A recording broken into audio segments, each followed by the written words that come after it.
myself and Steve. Thank you so much. Now, I haven't recorded this one yet, y'all. But let me know if you like it, okay? Because, you know, I'm 16, so I need the encouragement. This is called It's Raining.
That's a new original for me. Thank you. Thank you so much.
Special guest with us today.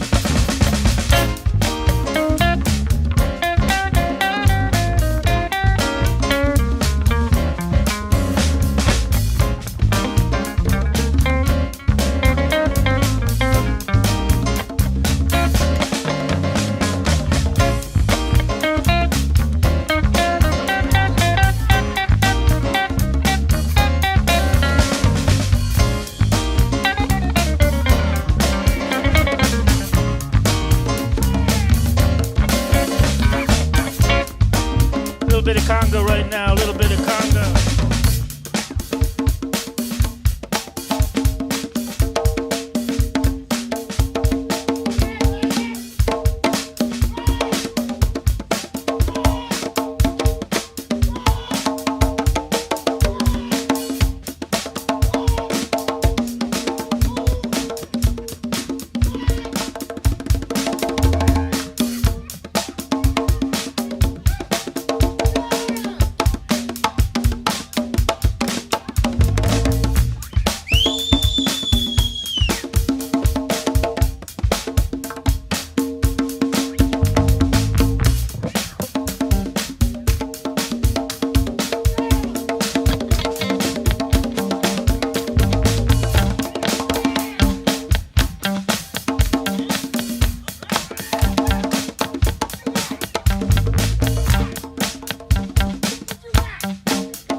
Give him a hand on the congas. That's John Slaminski. Yeah, John Juan.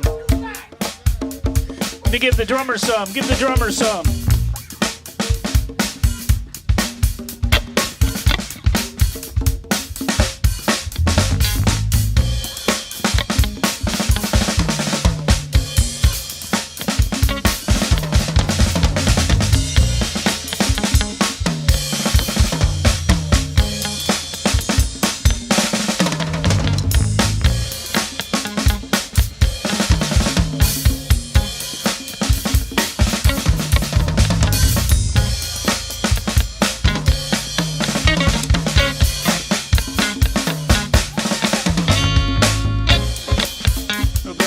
Just a little bit of bass right now. Give a hand on the bass guitar. That's Paris on the bass. Burnett on the drums, John Juan on the conga, Daniel on the keyboard, Valerie on the vocals, and Steve Summers on guitar. All together with Steve Summers Band. We hope to see you again soon. Be sure to stick around.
Hey everybody, how's it going? My name is Max Price. I'm head of social media and marketing for Grove Studios. We are here today for Grove Sessions with Steve Summers Band. And the Steve Summers Band is an extremely versatile band that specializes in R&B, jazz, funk, blues, classic rock, Latin, and Motown styles. The Steve Summers Band is the band for special occasions, private parties, weddings, fundraisers, festivals, concerts, anything, any event that you have, the Steve Summers Band will come and provide an amazing, entertaining experience. And they actually came and performed at our Equinox party. We just premiered the video for that on all channels, so go check that out. And thank you guys so much for being a part of this. It's great to have you here. Yeah, good to be here. Yeah. Thank you. So, yeah. Thanks for having us. Yeah, I thought first, it would be because we've already interviewed Steve like a couple months ago on Grove Sessions, but I really want to go around individually and just get to know like the band a little bit more and what you guys are doing on your own. So let's start with Arnett. What is your role in the band, and how'd you first get into music? I first got into music. Well, I'm a drummer in the band. First got into music. I had a cousin that was a drummer, and he was a really exciting drummer, and I just kind of took to it, and got a drum set when I was younger, and sat down and played to just about every Motown record that I could get my hands on, and eventually got in a couple of bands, and played in a couple of bands, and then from there do a lot of churches. So that's about the extent of what I do right now. And then right now I'm a counselor at Washington Community College, and that's how I ended up meeting Steve and becoming a part his band, going to the jazz combo at Washington Community College.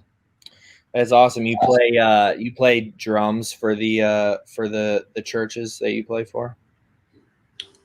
Yes, I do. Yeah, mostly a lot of gospel music. I do a lot of gospel concerts, and then I play in one church regularly every Sunday. That's awesome. And next, let's go to Paris. What is your role in the band, and how did you get into music? I started when I was probably in high school. I started taking an interest in rapping and stuff of that nature, and I wanted to start to produce my own stuff. So I began to venture into the musical side of things and learn more about music theory. And then I picked up the bass because at first it was like the easiest instrument to learn, but then I soon found out that it was actually pretty difficult, and it was it was fun. It was fun though, because I met Steve, I believe, at one of his open mics, and I was performing with another guy there, and we were just doing poetry at the time, spoken word, and then I was playing bass, and he invited me to his class, and I was like, yeah, sure. I didn't know what I was getting into, but I picked up the course, and he had us gigging like every week, for a class. It was quite nice actually, and it really got my chops up, and now I can just hold a solid bass line. It's just and now it's fun. It's fun now, just to play bass and produce my own stuff. Also, I do Deontay Visible. That's my rap name, and then I have a band, Speak Mahogany, as well. And we just released a project called Mime. That's out. That's dope. Where can people find that project? It's on all streaming platforms. Spotify. I try to think of the more abstract ones, Deezer, YouTube, everywhere. It's everywhere, just type in Speak Mahogany, Speak. Everyone gets sweet, gets it mixed up with sweet, but it's Speak Mahogany. What if you had to, kind of pin down the genre a little bit, or what style of music is the band? The band it's jazzy hip hop, because it started out with like a soul type of feel, and we were trying to go for that. We had heard Hiatus Coyote, and we were like, yo, let's do that. But then it was like, I was doing my solo rapping stuff, and everybody in the band, they were like, oh, you rap? I was like, yeah. And they were like, okay, well, rap. And then I was like, okay, well, I'll rap on something. And then, it just kind of went from there. We started, doing more stuff that involved a jazzy hip hop feel. And now that's kind of what we do. We do sort of like a roots, I love the roots. Like type of Common, how Common does what, he works with Robert Glasper, like that type of sound for sure. Classic shit. Just straight. Yeah. That's dope. Yeah. That's dope. Yeah. What about as yourself as Deontay Visible? Do you have any projects out, or do you have anything coming soon with that? Yeah, working on some stuff. I got a couple. I got 2 singles and a EP out. EP from my earlier days. But I got 2 singles out, and I'm working on some stuff heavy with Oasis Records. That's the label that we kind of started that up. Me, Lorenz, mainly Lorenz Banks, and Josh Patton. Those guys are like the head of Oasis Records. They're both great producers, That's really dope. great producers. You're part of that as well, Yeah, Oasis. yep, That's yeah, dope. yep, I didn't know that. Yeah, because Oasis yeah. is going to be really involved, like with the Amplify Fellowship and everything like that. So Right, right. yeah, Yeah, they were talking about that. Yeah, so exciting. and we were trying to get a residency, a residency at Grove, I guess. For like I don't know, Yeah, monthly bookings or something. I don't know. We'll see. We'll see. You yeah. know what I mean? Low key, we're working on monthly subscriptions right now to make it more Yeah, affordable right. for people that do want to do like a month to month type of thing. So Yeah, yeah. it's definitely something that's around the corner. Let's go to Valerie, lead singer. What has your experience been in music, and how did you guys start the band? Actually, Steve had a band before before I joined him, Mm-hmm. and I had been to Japan, and then I came off the road for a while in the U.S. And a friend of mine called me one Sunday from Japan, and he said, "What are you doing?" I said, "Well, I'm writing." He said, "What are you doing?" I said, "I'm writing." I said, "I'm writing and I'm working." He said, "Get your butt back out there and get your chops up." So I got mad. I picked up a Metro Times, and I saw a band looking for a female vocalist, and that's how I got hooked up with Steve.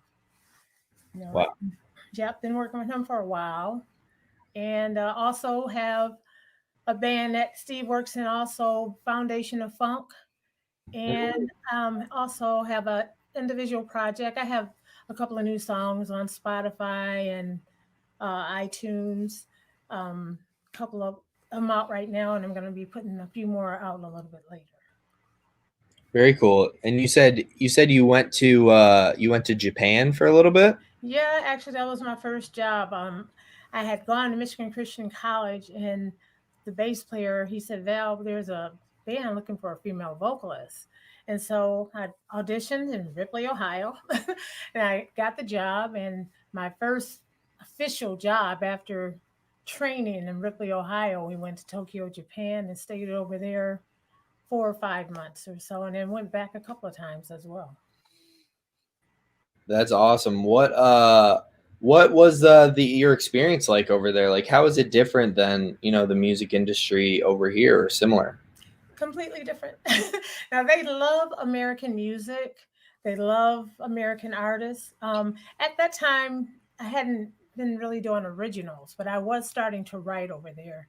So that's where my writing came in because we were like stable in one place for several months.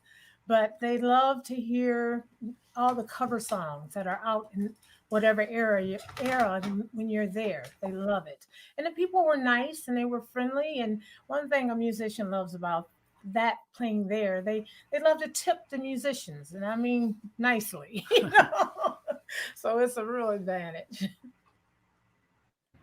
That's awesome. And let's go to Steve, the founder of the band. We've already talked a little bit about gone into Steve's background and everything in a full Steve Summers Grove Sessions interview that is still up on all our channels, so you can definitely go check that out if you want to watch that. But what I'm really interested in is how did the band originally like form for you? Like, when did the idea really spark, and how has it changed over the years? Okay.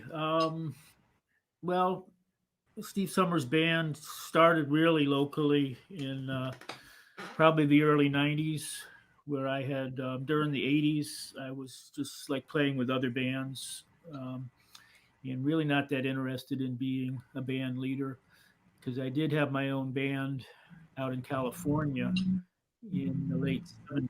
Not to interrupt, but there's some footage of Steve on YouTube at what's it called? The Right. Heidelberg. Yeah, I suggest that yeah, people go check killing. that out.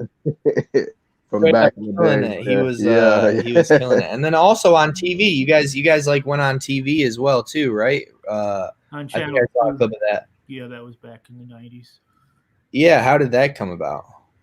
I think, well, you knew somebody that worked there, right, Valerie? Right. A friend of mine who worked there put us on TV. Well, they had a morning show where they did bands. Not sure how often, maybe once a week. I think they might still be doing that, but maybe not as often. Yeah, I mean, I've seen, like, I went to DIME, Detroit Institute of Music Education. They had like a connection up there. They were doing like stuff with Channel 4, I think, not Channel 2, but they were doing like morning, morning bands. What was it like for you guys to play on live TV? It was fun. It was nice. And the guy that did it is a real good friend of ours. He's such a nice person, you know. They did have some technical issues, even though it was a major channel. Well, I guess that makes us feel a little bit better about, technical issues we've had in the past. Everyone has them, Right, because one of the guys was trying to use a cordless mic, which it wasn't very good quality, and I think that sort of messed up the whole system. But it came out pretty well, but there were some problems with the audio. Were you guys like more nervous for that show than like a normal show, or was it, just another show in a day of the Steve Summers Band? I think just another show. It's got that confidence. You just know you're gonna come in and kill it. Sweet. Well, I've seen you guys do like tons of shows, recently during the pandemic. What has your experience been like during, this tough time trying to keep, a band together and performing? Yeah, I mean, there's not a lot of gigs. We have done a fair amount of outdoor shows, and we actually we did a show all the way over in Wisconsin, northern Wisconsin, during the summer. It was like a graduation party, and it was sort of out in the middle of nowhere. They had a really nice house, but we were a little concerned, when we were driving there, like, what's this going to be like, But it turned out really well, and people were trying to social distance and stuff, because this was might have been in June. And then we've done some outdoor shows like at Grove Studios. We did the Equinox, and then Val's Project, Foundation of Funk, did a show over there. And then we've been doing shows at the Ypsilanti Co-op. We did one with a regular band in October. It's like a special party for the co-op, who's really been supportive of, local events and music and stuff. And then also sometimes we do the first Fridays playing outdoors at the co-op. So it's a pretty safe atmosphere with a lot of room there and a smaller crowd. And sometimes the first Fridays, it's not always my regular band. Sometimes we incorporate students from WCC and participate. And then we're looking forward, hopefully, being able to do more shows during the summer. Hopefully things will open up and be more opportunities, because I did have a few friends of mine were actually playing pretty regularly at a few clubs like the Blue Llama and a few clubs in Detroit.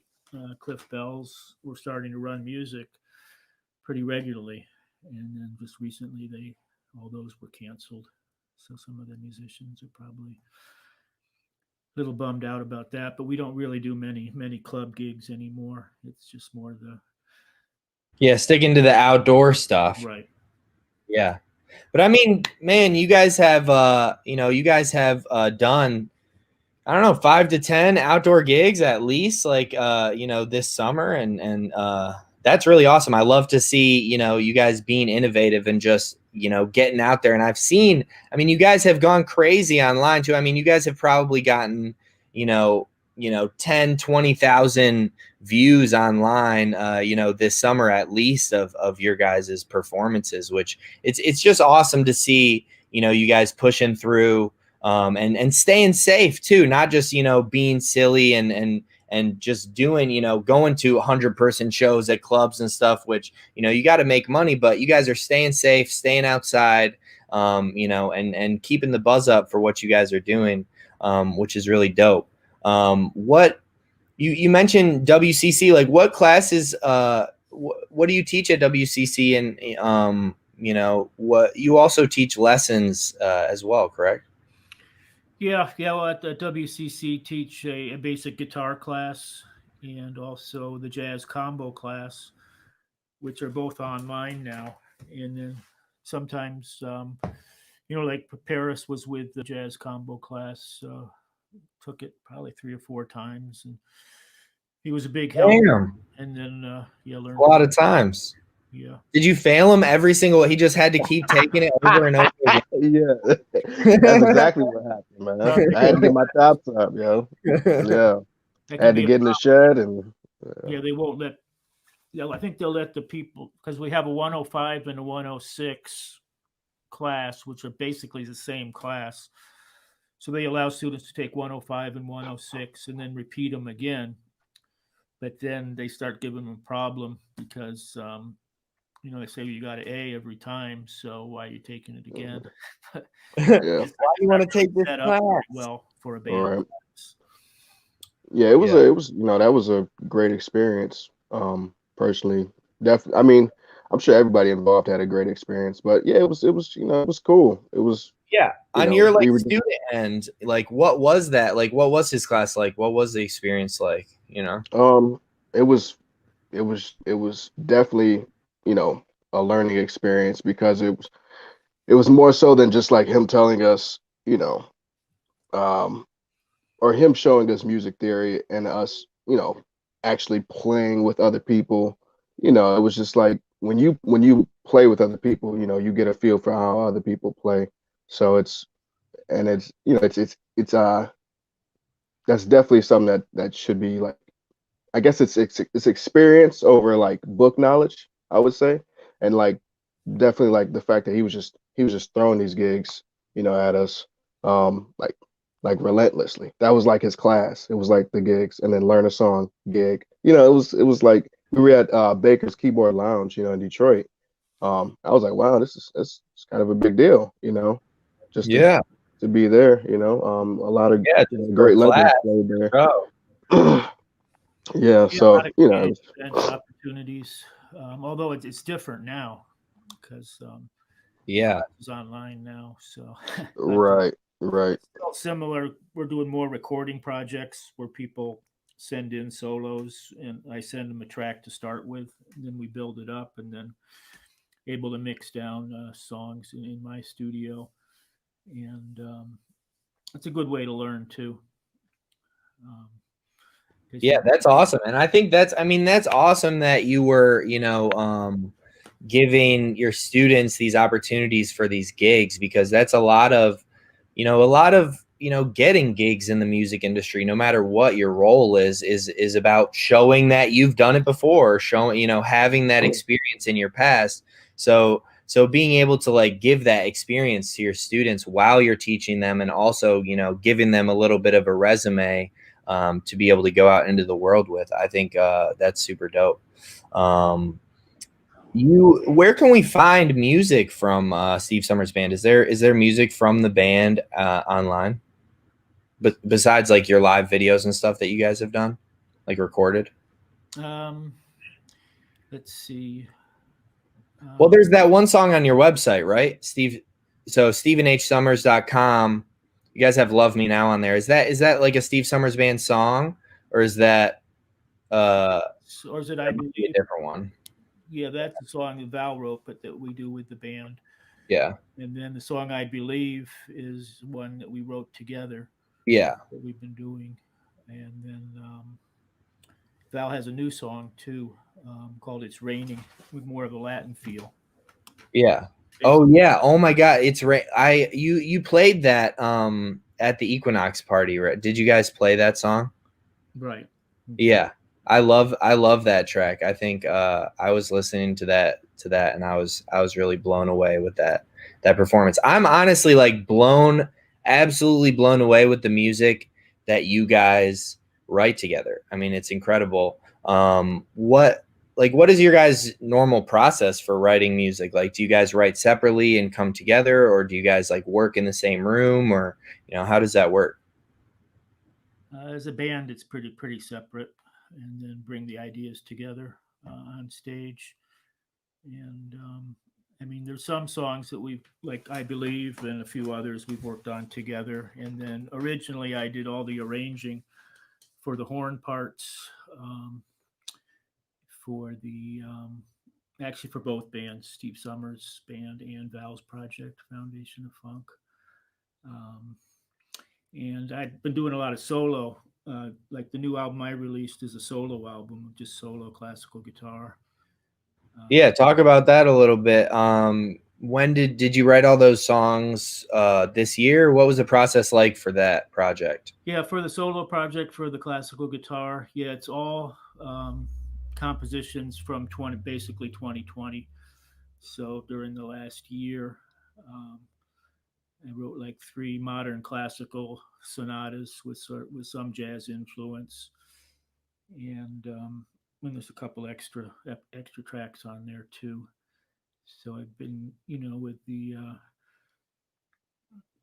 epidemic and everything, have just had more time to work on my own music, and then I hope to actually work on some new songs for the band. Um, probably some jazz material as well as hopefully have some new songs in the works to record, coming up in 2021.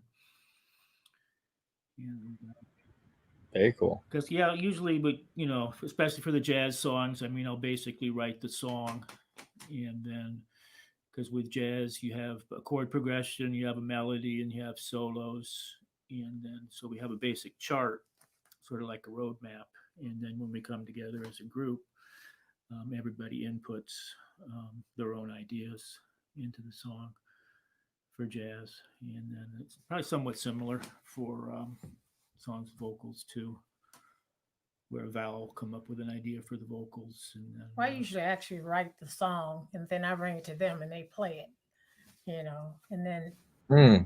just. So do you like just write the vocals for it, or like do you do the arranging as well for the instruments and everything? No, yeah, well, I actually, I'll start with drums and a bass idea, and then I'll know where the melody and the hook is going, and then sometimes like Desire, those ideas came to me very easily. Love Me Now, that one also, the ideas were there. Some songs, like the guys will come and put more ideas on it, but I normally start with drums, bass, vocals, and the hook, so song. Yeah. So Well, yeah. the arrangements that both of you guys do on your songs are absolutely incredible. I love your guys' music. And Steve, you have like a new website that everyone should definitely go check out. People can download your new album there. They can order a physical copy. And they can also, sign up for your new subscription services, which, you're offering, different packages anywhere from $5 to, more for, lessons and, extra online content, and being able to do question and answer sessions with you and stuff like that. So definitely everybody go check out StephenHSummers.com. There's a lot of information about Steve Summers Band on there, as well as Alley Records. I mean, you mentioned your home studio. Talk about Alley Records a bit, and what you've been doing with that recently. Okay. Yeah, with Alley Records, I mean, in the past, we really focused a lot on CD projects, CD duplication, and graphics, helping out other bands in the community, mostly regional around Michigan. And then lately, and then we've always done some recording, some studio projects. Had a studio set. I got a funny story about that actually, the recording and the CD. Yeah.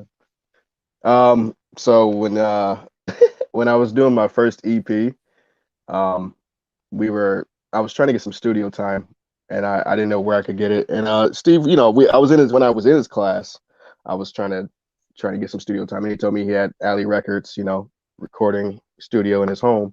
I was like, cool. I said, but I can't pay for it. So he was like, well, I got some CD duplications that need to be done. So I'm, I'm over here in the corner, duplicating CDs for Put him. that work in. So Nice. so I can get some studio time, And then that's actually where I ended up recording my first EP was with Steve. Yeah, we recorded quite a few That's tracks. dope. And stuff. Yeah. Yeah. Still So doing we've had a pretty healthy relationship, kind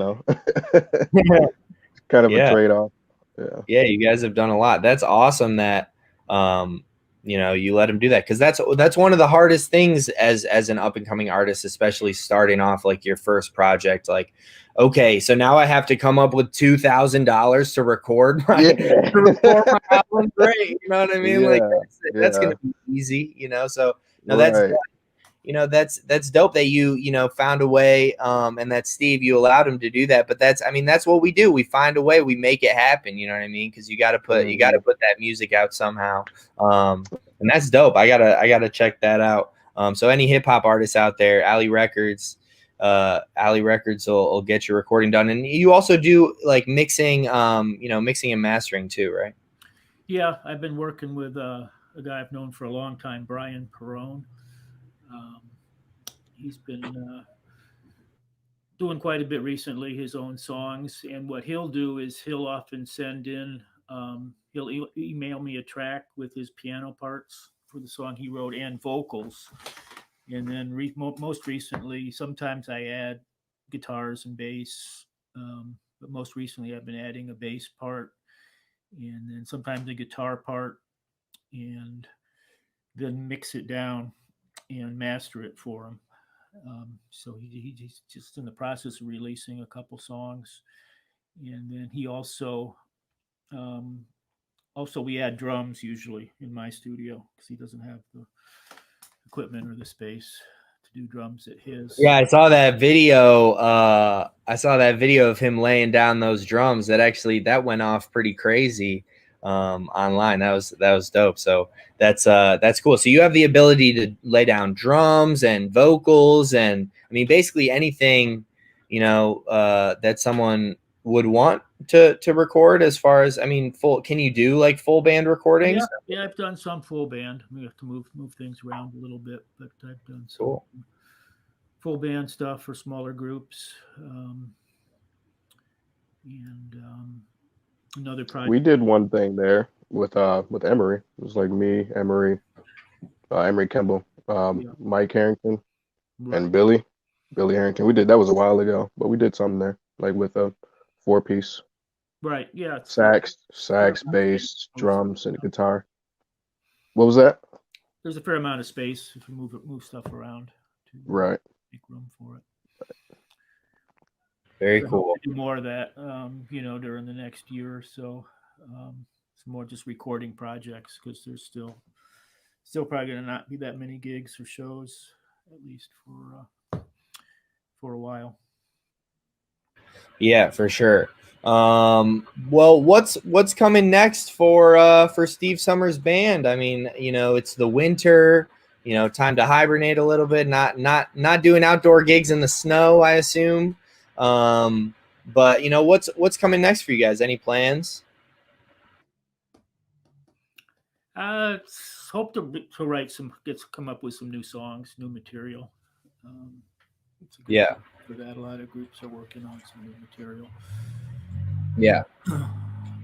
And booking for 2021. You guys do weddings and stuff like that. I'm assuming that I really honestly think that there's going to be more weddings next year than probably any year ever before, because everyone has had to push back weddings. So, anyone out there that's having a wedding in 2021, outdoors especially, keep Steve Summers Band in mind.